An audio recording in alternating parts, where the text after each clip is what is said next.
sebutkan huruf I di awal.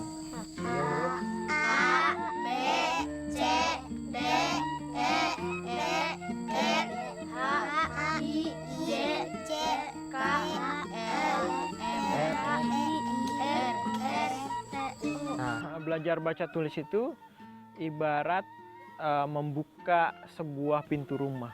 Nanti kalau kita sudah bisa baca tulis, sudah buka pintunya itu, nanti kita mau kemanapun di dalam rumah itu kuncinya sudah ada di kita. Kayak gitu.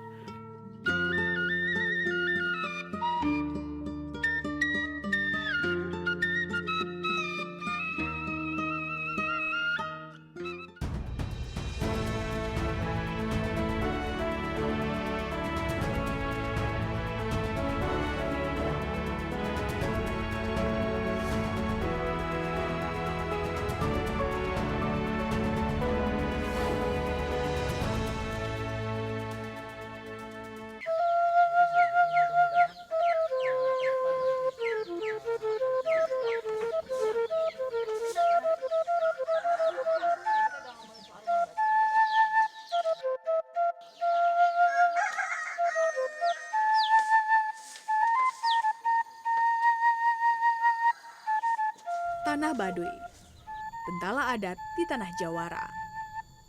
Pemegang tradisi leluhur dari generasi ke generasi.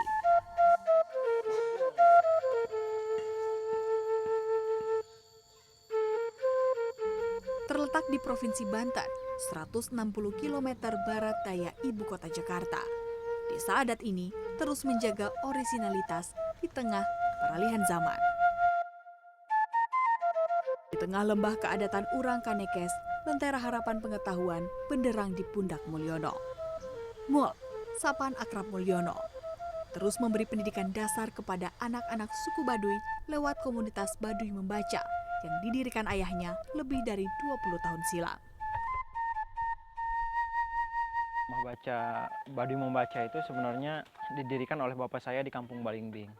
Nah, itu sekitar tahun 2000. Nah, jauh sebelum itu memang bapak saya jadi orang pertama di generasi bapak saya itu yang bisa baca tulis. Nah, dari situ mungkin bapak saya itu timbul rasa rasa keinginan bapak saya untuk anak-anak yang lain bisa baca tulis kayak gitu. Nah, dari situ setelah bapak itu punya anak dan saya sudah mulai masa-masanya untuk belajar sekitar 10-12 tahun itu, bapak saya itu mendirikan komunitas Baduy Membaca. Jadi dengan tujuan agar nanti anaknya itu ada teman untuk belajar kayak gitu. Karena kalau belajar sendiri mungkin apalagi belajar dengan orang tua pasti kan ada rasa canggung kan kayak gitu. Nah, jadi awal mulanya begitu. Bahkan di generasi saya pertama saya belajar itu kita nulis ngafalin huruf abjad itu pakai arang bekas masak kayak gitu.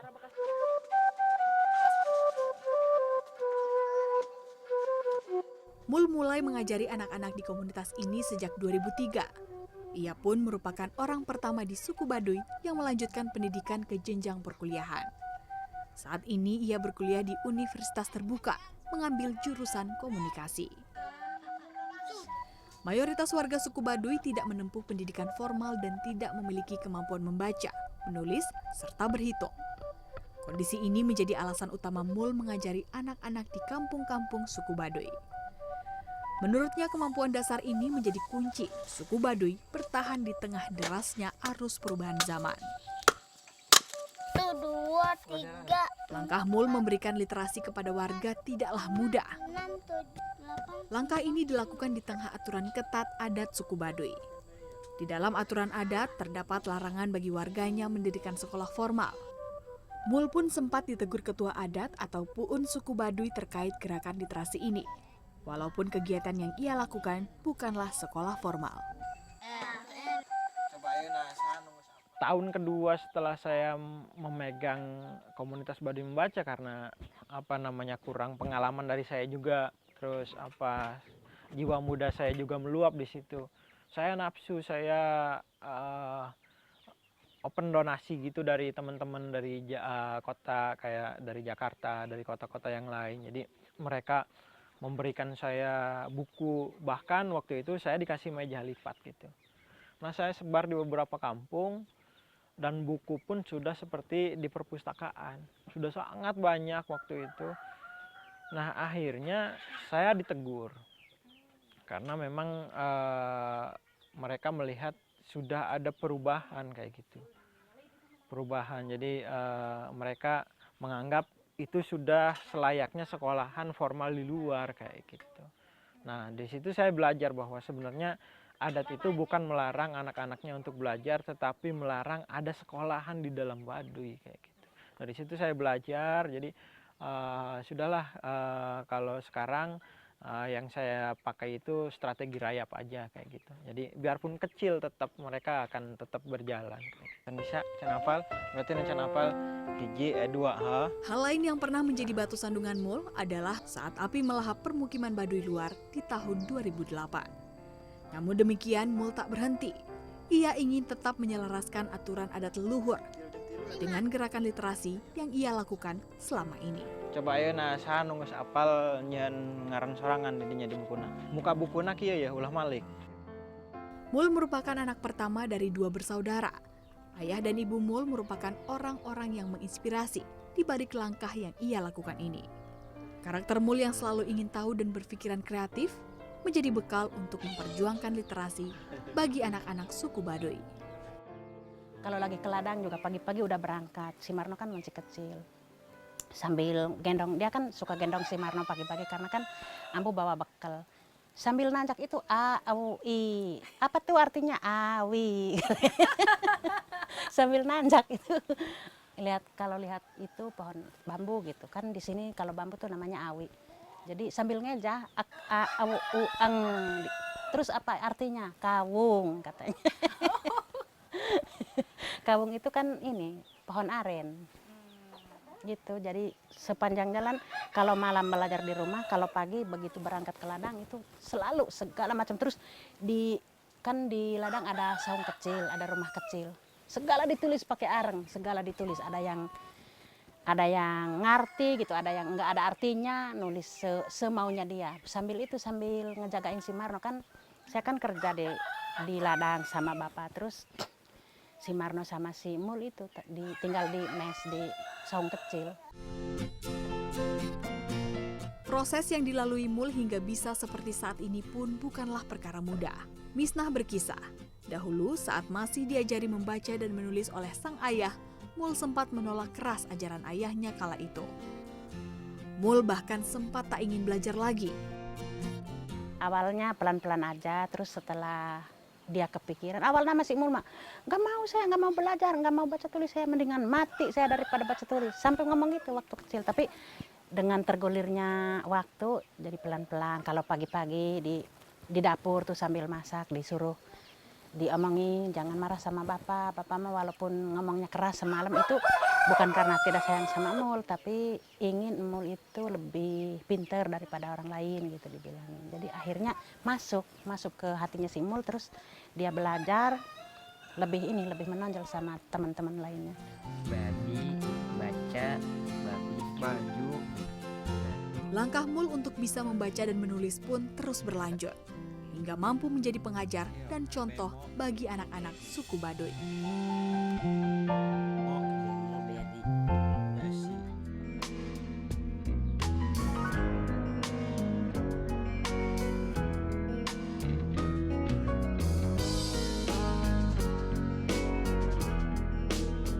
Pengen pintar, pengen bisa nulis gitu. Pengen aya perubahan gitu, yang bisa jualan gitu.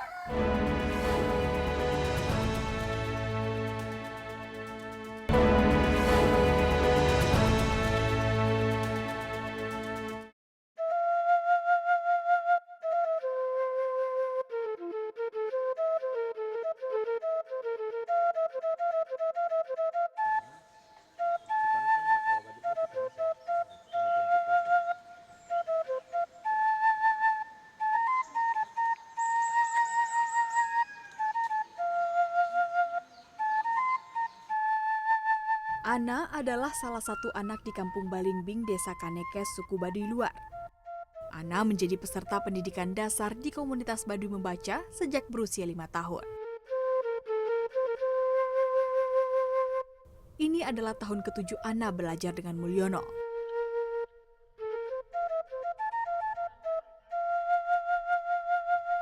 Nitip anaknya supaya kemana pintar, ndak kaima, ndak balik. Ha, Anak mah tetap di dia belajar. baik gitu, belajar nulis. Pengen pintar, pengen bisa nulis gitu. Pengen aya perubahan gitu, yang bisa jualan gitu. Terus belajar naon baik gitu, hayang itu. Yang maju paling ke rumah gitu. Ladang. Terus ninun ngabantu-bantu ibu gitu. Nah, kalau di rumahnya Kang Mul, paling suka belajar baca, tulis, hitung atau apa? Nulis.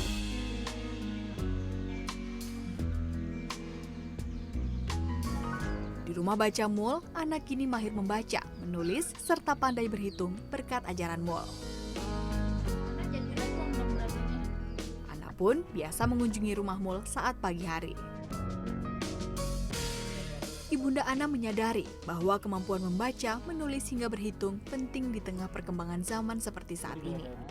Namun demikian, walau sudah mengikuti kegiatan membaca di rumah baca Mul, Ambu Ana ingin anaknya tetap menjaga adat istiadat suku Baduy. 2, 3, 4, 5, 6, 7, 8, 10. Mul mengajari anak-anak dari berbagai kampung di desa Kanekes. Saat ini, Mul rutin mengajari anak-anak suku Baduy di kampung Cicampaka serta Balimbing. Ia pun tak membatasi waktu bagi warga dari berbagai kampung jika ingin belajar di rumahnya. Di dalam komunitas baca ini, Mul turut mengajarkan anak-anak mengenai makna adat suku Baduy. Hal ini ia lakukan agar anak-anak suku Baduy memahami aturan adat sampai ke akarnya. Saya mencoba menyandingkan tentang pendidikan adat. Kalau dari orang tua dan dari adat kan itu ketradisionalannya. Jadi mereka mengajarkan benar-benar ini loh nggak boleh tanpa alasan yang ibaratnya detail kayak gitu. Alasannya nanti misalkan orang Baduy nih nanti di Baduy kita ada listrik. Kalau dari orang tuanya kan bilang itu pamali. Tapi kalau dari saya kata pamali itu nanti diurai. Nah pamali itu artinya apa? Nah pamali itu nanti kalau di Baduy ada listrik, nanti rumah kita pun akan berubah kayak gitu.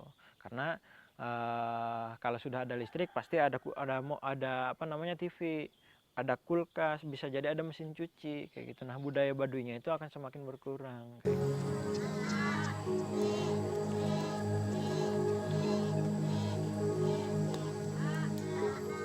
Kemampuan membaca, menulis, serta berhitung menjadi keahlian yang dibutuhkan masyarakat Baduy demi beradaptasi terhadap perkembangan zaman.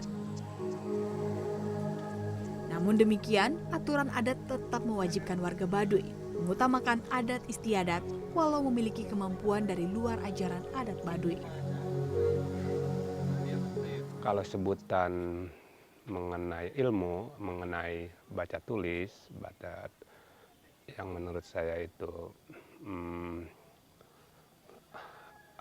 pengetahuan, kalau secara melihat kondisi masyarakat sekarang, anak-anak, teman-teman dan dari waktu ke waktu ini bahwa masyarakat Baduy memang penduduknya banyak, terus sekarang kan baca tulis memang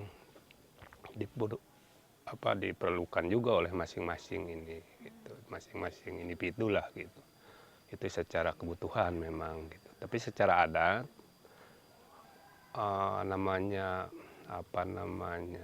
pendidikan formal itu rupanya memang belum diiyahkan secara kelembagaan gitu, tetapi itu dengan cara mengemban ilmu baik itu yang disebut calistung atau tulis macang hitung itu memang udah jadi menurut saya kebutuhan masyarakat kondisi sekarang, tetapi harus seimbang dengan adat juga. Suku Baduy terbagi atas dua golongan, yakni suku Baduy luar dan suku Baduy dalam.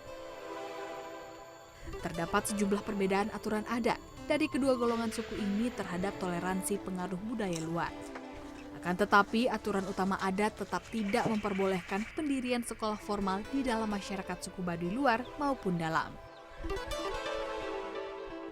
Melihat kondisi ini, ada batasan-batasan yang wajib diterapkan MUL selama meliterasi warga agar tak melanggar aturan adat Baduy.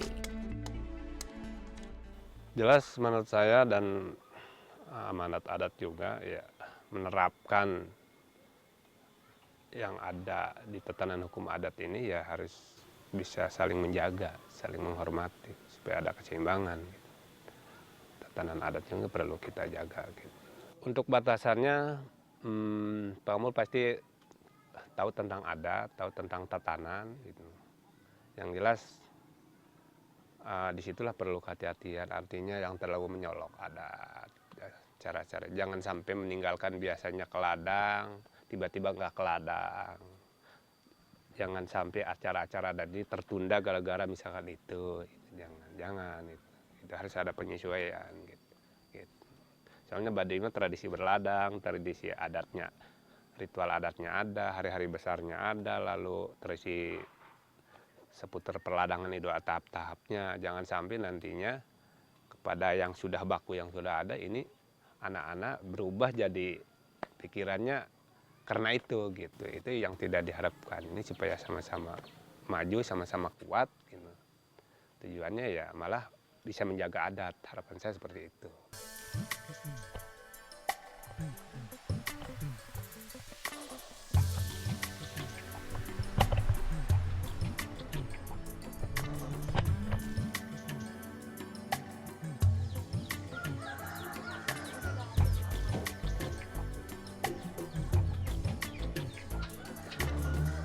Lembaga adat akan selalu mendukung segala kegiatan yang berdampak positif bagi warganya.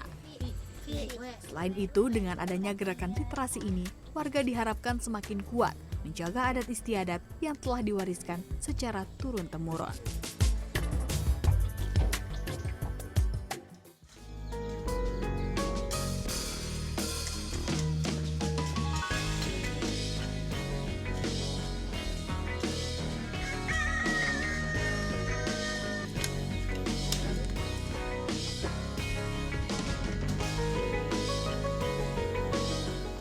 Kita kayak dikumpulin di satu bawa karung itu, nanti setelah ini dibakar.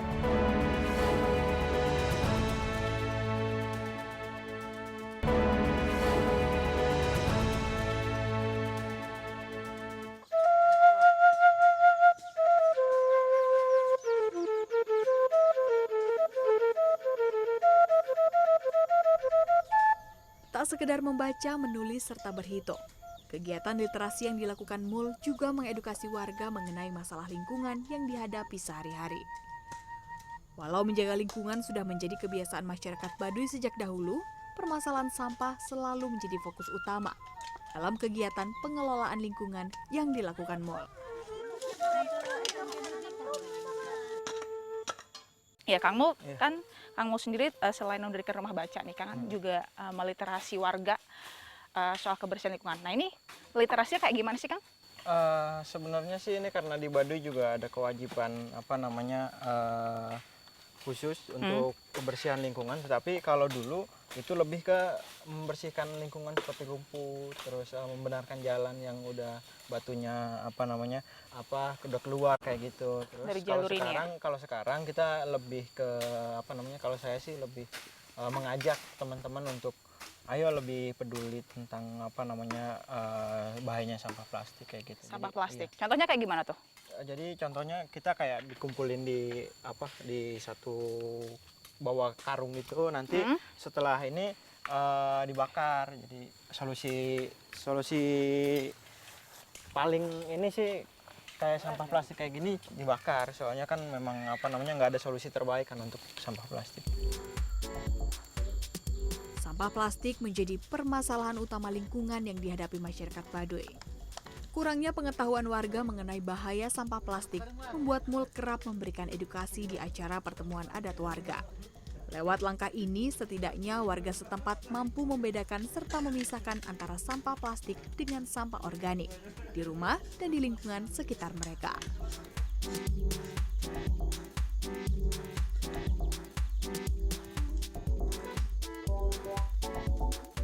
Nah, sampah-sampah plastik ini kayak gini-gini nih Kang. Ini biasanya dari siapa sih Kang? Sebenarnya ini dari kurangnya kesadaran warga juga sih sebenarnya. Kayak gimana? Jadi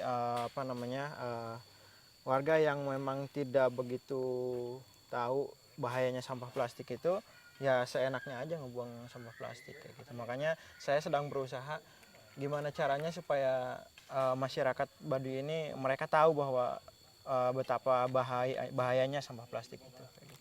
Sampah plastik kayak gini nih Kang. Biasanya paling banyak dapatnya di daerah dekat permukiman atau di mana sih Kang? Di dekat permukiman, terus ada juga beberapa lokasi yang memang dekat dengan di jalur wisatanya kayak gitu. Dari wisata. Jalur wisata. Jadi mungkin saya tidak menyalahkan mereka wisatawan yang datang ke sini, tapi mungkin masih ada gitu.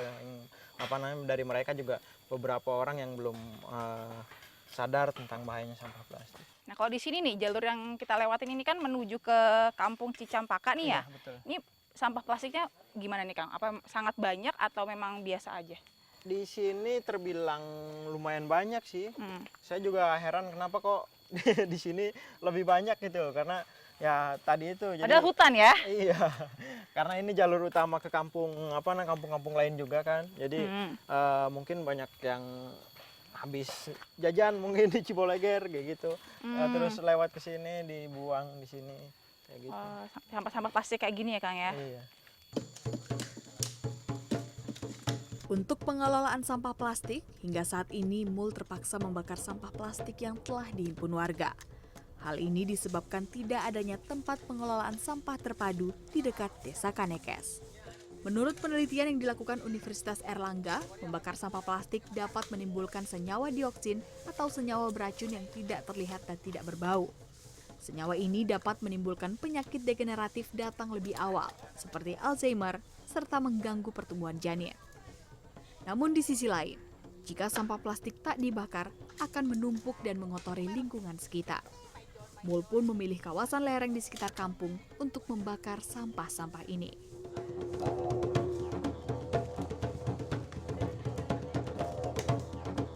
Nah, untuk pengelolaan sampah plastik kan tadi katanya dibakar gitu ya? Iya. Nah, ini biasanya ngebakar sampah gini tuh di mana nih Kang? Jauh dari permukiman atau seperti apa? Sebisa mungkin sih tidak terlalu dekat dengan rumah ya, karena di rumah kan ada anak-anak juga, takutnya asap sampah plastik juga tidak begitu baik kan buat lingkungan.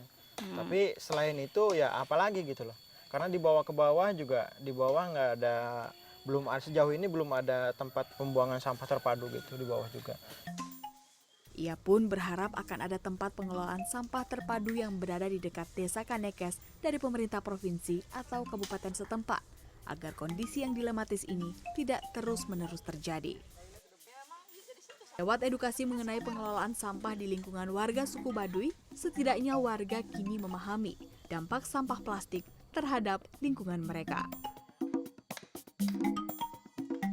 Kalau menurutku sih bagus buat kayak biar nggak terlalu banyak gitu sampah, kalau misalnya tiap waktu atau apa gitu dibersihin, terus setiap ada acara ngobrol-ngobrol adat gitu, tentang adat di sini ya, di Baduy biasanya kan 3 bulan sekali atau berapa gitu ada ini ngobrol gitu, ngobrol satu kampung namanya ngawangkong lah. Di setiap itu bisa juga diobrolin gitu, supaya bikangna supaya tahu gitu, bahwa sampah itu nggak cepet busuk gitu. Separuh ini kalau yang lain kan yang kurang paham, cewek-ceweknya atau masyarakat orang Baduy itu kurang paham bahwa umur sampah itu lama atau enggak gitu, terus buangnya juga sembarangan aja. Kegiatan pengelolaan lingkungan ini pun kini terus dilanjutkan masyarakat Baduy demi menjaga kelestarian lingkungan hingga ke anak cucu kelak. Lewat aktivitas literasi ini, Mul pun ingin anak-anak suku Baduy mampu menghadapi masa depan yang semakin berkembang dengan tetap mempertahankan tradisi yang telah diwariskan oleh nenek moyang.